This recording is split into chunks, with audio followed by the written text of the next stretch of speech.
बारे में चलो क्वेश्चन पूछता हूं, तुम्हें क्यों लग रहा है इसकी स्पेलिंग क्यों है?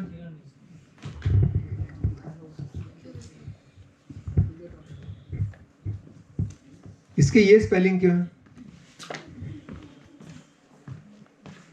तुम कंपनी खोलोगे तो नाम रखोगे ना, कैसे नाम रखोगे?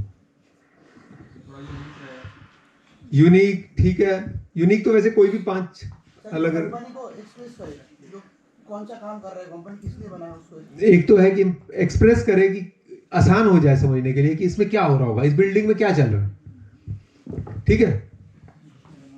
तो एक ये है, लेकिन और भी मैंने SKILL क्यों नहीं रखा फिर?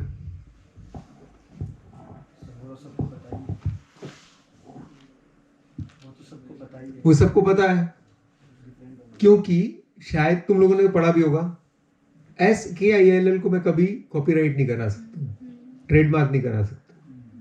तो अगर मुझे ट्रेडमार्क कराना है तो कॉमन नेम नहीं रखना है, ठीक है। तो अब मुझे क्या था कि अब के भी नहीं, मैं इसमें क्या लेटर को सब्स्टिट्यूट करूं? अगर मुझे स्किल जैसा दिखना है, कोई एक लेटर चेंज कर सकता हूं, S की जगह C ला सकता था, मतलब लॉजिकल देखो ना, एक L ड्रॉप कर सकता हूं, सो लॉजिकली CK कर सकता हूं क आवाज में, तो मेरे पास चॉइसेस है। या के की जगह अगर सब्स्टिट्यूट करना है तो चलो क्या क्या आता है, C भी आ जाता है, CK भी आ सकता है, X आ सकता है ना, डबल के आ सकता है। तो अब X अनलाइकली चॉइस थी, मैंने लेकिन क्या देखा कि यार X के अंदर एक K तो है ही है, K तो अंदर ही है। मैंने कहा वाह यार मजा आ गया। दूसरा जो मैं तुम्हें इतनी देर से समझा रहा हूं, experience design, user experience design, उसका एक रिप्रेजेंटेटिव शब्द दुनिया में बन गया X, एक्सपीरियंस के लिए।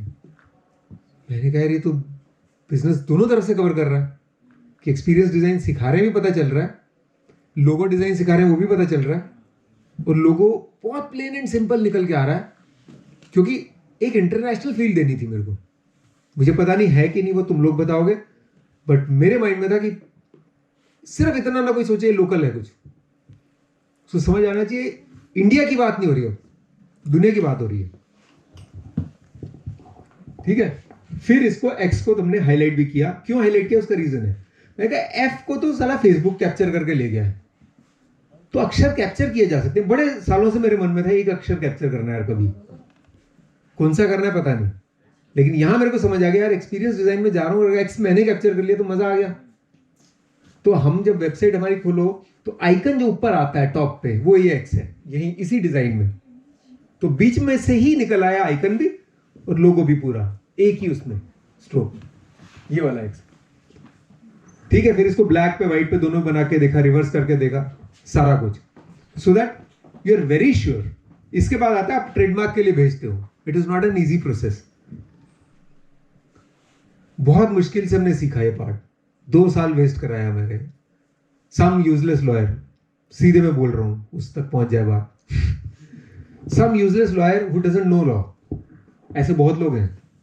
हमें लगता है नहीं यार इस बंदे को सारा पता है, अटर्नी नहीं पता उसको। ऑब्जेक्शन आई कि इसका और स्किल का साउंड सेम है, उसने कुछ आंसर दे दिया, नहीं इसको दूसरी तरह प्रोनाउंस कर दिया, ये क्या आंसर हुआ? मैं वही बोलूं ना, मेरा सच झूठ की तरफ मूव हो रहा है यार, क्या कर रहा है तू?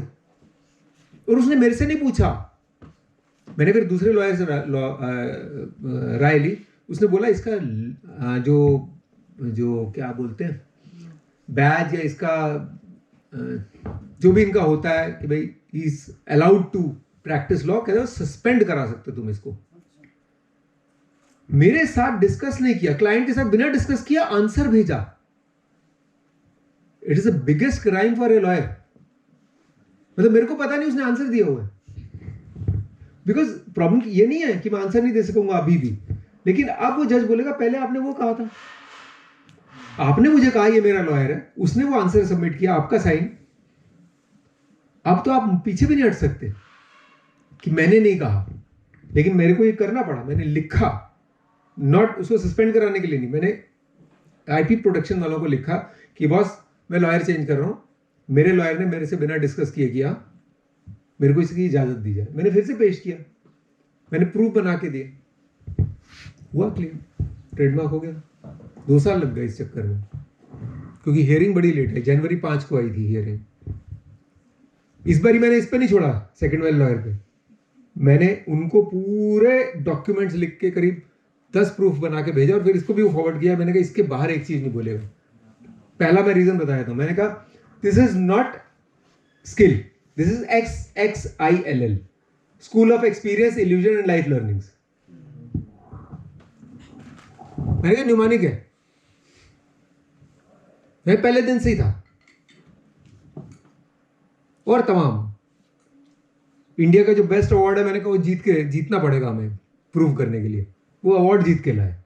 मैंने कहा देखो, उस अवार्ड ने हमें एक्नॉलेज किया एज स्किल, तो इसको मना नहीं किया जा सकता। इंडियन गवर्नमेंट के साथ रजिस्टर किया MESC के अंडर, NSDC के अंडर। मैंने कहा गवर्नमेंट ने खुद रिकॉग्नाइज ऑलरेडी किया हुआ इस ब्रांड को, तुम कहां से मना कर लोगे? तो ग्राउंड, ये बहुत इंपॉर्टेंट है जो एंटरप्रेन्योरशिप करेंगे, ग्राउंड बनाने तो बॉस बहुत पहले तैयारी कर लेना।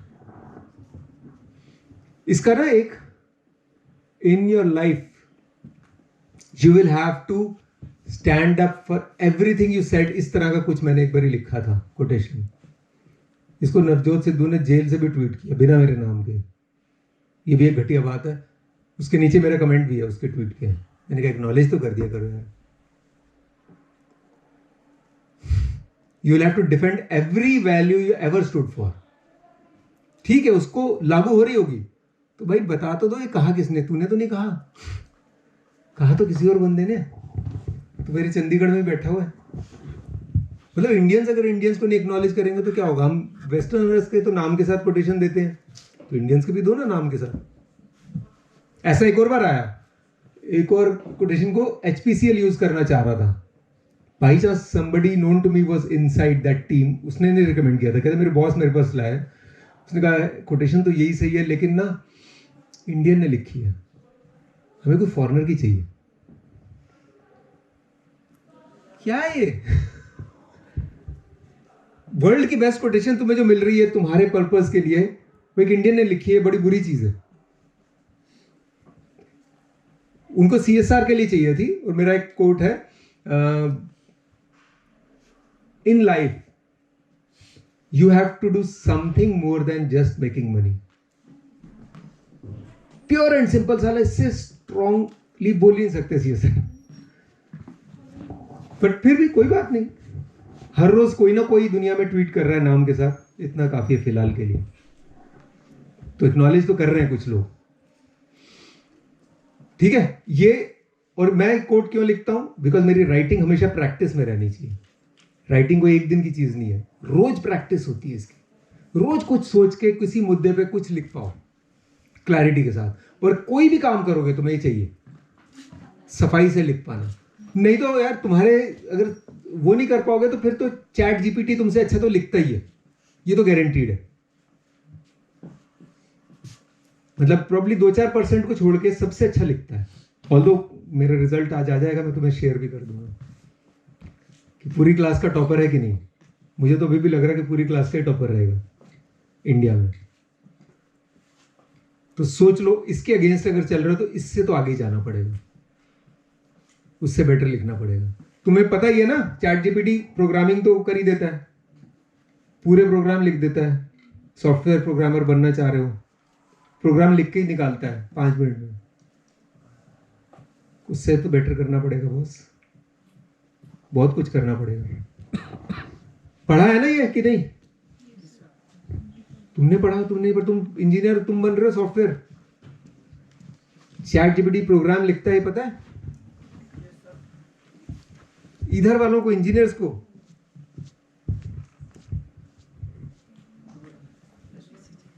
नहीं पता? बॉस पता कर लो, पूरे प्रोग्राम निकाल रहा है वो। तुम्हें सिर्फ बोलना है give me a program for this, typing शुरू साथ के साथ, ठीक है। इससे बेटर अप करना पड़ेगा हमें। चलो काम देख लें मैडम। ये बच्चे हम बाद में आके भी देख सकते हैं, पता नहीं बच्चे वापस आना चाहेंगे कि नहीं, इनसे पूछ लें। अगर हम ब्रेक लें, लंच करें, वापस आए तो आना चाहोगे? श्योर? चलो ठीक है, फिर लंच के बाद मिलते हैं, बच्चों को देखेंगे। ठीक है, कुछ काम देखेंगे और काम को समझेंगे कि वो क्यों किया गया, ताकि तुम लोगों को उसमें से कुछ और आइडिया है। कुछ एप्स के स्क्रीन्स हैं, कोई कुछ है। नर्सिंग वाले चले गए थे, उनको शायद कोई कॉल आई होगी, कोई उनकी क्लास होगी, व्हाटएवर।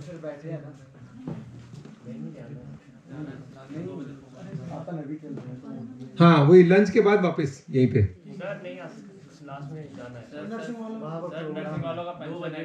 ठीक है, नर्सिंग वाले चले गए कि हैं अभी कुछ? कितने? कुछ तो निकल गए थे ना, इसीलिए मेरे को डाउट हुआ। ठीक है, ये देख के जाना चाहेंगे, कर ले इसको, कंप्लीट ही कर ले, कंप्लीट कर ले फिर लंच के बाद से। ये कह रहे हैं कि फिर लंच के बाद तो हम नहीं आ पाएंगे। कितना टाइम और? तुम बताओ कितना टाइम है? सर हमारे पास 1 घंटा है सर, अभी हमको जाना भी, लंच भी करना है। कंप्लीट कर दे मैडम। मेस में फिर लंच नहीं मिलेगा सर। मेस में लंच नहीं मिलेगा, वो भी एक प्रॉब्लम है। कब तक मिल सकता है लंच? कितनी देर मेरे को भी दे सकते हो? 1:30 तक मिलता है। अभी क्या टाइम है? 12:50। अब अपने 40 मिनट है। 20 तक ही मिलता है सर। 12:20 तक मिलता है, ओके। फिर ब्रेक तो लेना पड़ेगा। तुम आगे क्या करने वाले हो? क्लास में जाना है? आ जाओगे? नहीं, ये 4 लोग नहीं आ पाएंगे। कहाँ जाना है तुम्हें? क्लास है? कैंपस ही अलग है। 3 कैंपसेस ओहो। हैं हमारे, तो एक कैंपस का नाम है सिलास। ठीक है, वहाँ से आए। तो चांस हो तो आज की क्लास स्किप कर लो और आ जाओ अगर पॉसिबल हो, है ना? फंक्शन है, चलो मैं क्या बोलूं। मोहित गौर आ रहा है ना, तुम लोग उसी में जाना। अच्छा, तो फिर ये थोड़ा सा रह जाएगा। ठीक है, ठीक है। हाँ, और क्वेश्चंस वैसे सीधे भी पूछ सकते हो। एक फीडबैक फॉर्म सा भर देना यार, मैं बता दूं sir. I have one question from you, Sure. जो इनके लिए भी बेनिफिशियल रहेगा। बिल्कुल। तो आपने एक लाइन बोली थी कि बैग खाली मत रखो, हाँ, चॉइसेस रखो, बिल्कुल। है ना? और आप थोड़े मतलब आपका हार्ड वर्क ऑब्वियसली रहा है हमेशा, बट थोड़ा लक फैक्टर भी आ जाता है। थोड़े लकी आपने बोला था, मैं थोड़ा लकी भी रहा हूँ। बिल्कुल। तो उनका क्या, जिनके बैग खाली हैं? बिल्कुल बिल्कुल, बहुत अच्छा क्वेश्चन है। और क्योंकि जो लकी भी नहीं हाँ है। हाँ, इसमें ना कनेक्टिंग द डॉट्स भी होता है। मैंने 12वीं में ना अपने बेटे को एक चीज बस लिख के दी थी उसके बर्थडे पे, कि you have to learn to connect the dots, but it is your duty to have dots on the table. हर डॉट एक फील्ड है। तुमने अगर 4 फील्ड या 4 चीजें बैग में पड़ी तो कनेक्ट करोगे ना, उनमें से कुछ 2 कनेक्ट कर लोगे, लेकिन तुम्हारे डॉट्स ही नहीं है तो कनेक्ट तो कुछ नहीं करने वाले हो। सो लक इसी को बोलते हैं कि तुम्हारे सारे डॉट्स में से 2 फेल हो गए, 2 कनेक्ट हो गए, लेकिन अगर डॉट ही नहीं है तो हार्ड लक पक्का। गुड लक और कोई चीज नहीं। भाई गुड लक का एग्जांपल आउटलायर्स नाम की बुक है, वो पढ़ लेना। आउटलायर्स में बड़ा क्लियरली लिखा है स्टीव जॉब्स और बिल गेट्स की क्या खासियत थी जो दूसरों की नहीं थी, उनके साथ वालों की। Both had an unfair access to resources.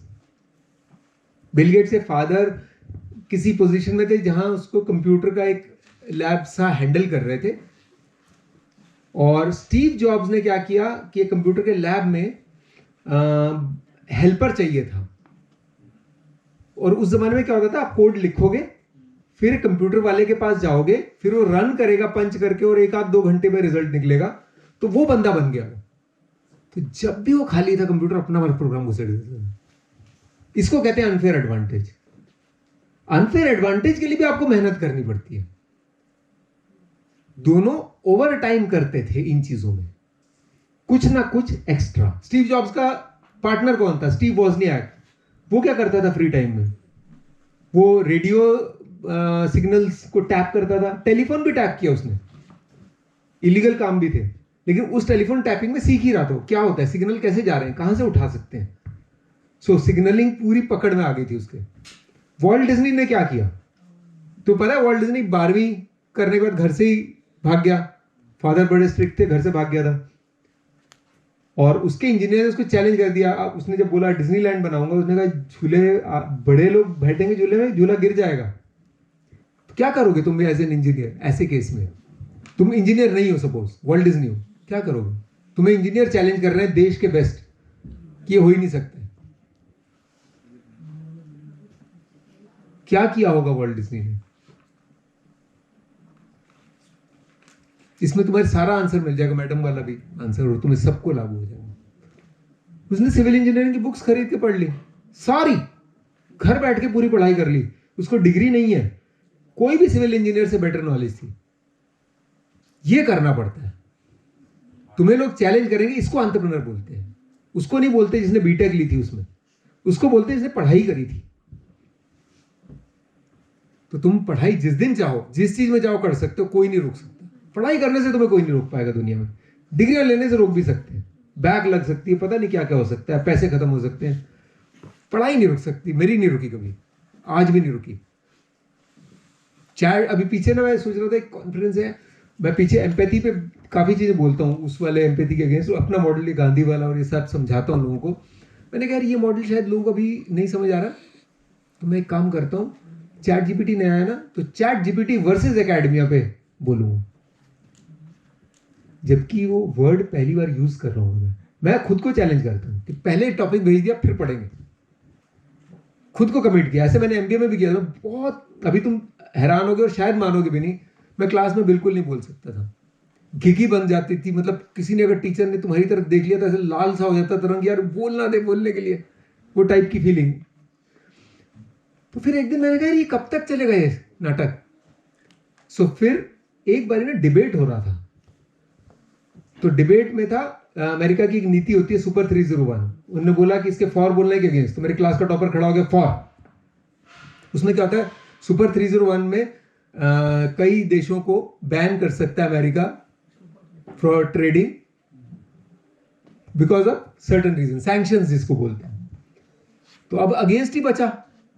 मैं बोलूंगा अगेंस्ट, क्लास टॉपर और वक्ता अच्छा, मैंने कहा इसके अगेंस्ट मैं बोलूंगा, उसके अगेंस्ट नहीं, मैं टॉपिक के अगेंस्ट ऑफ कोर्स।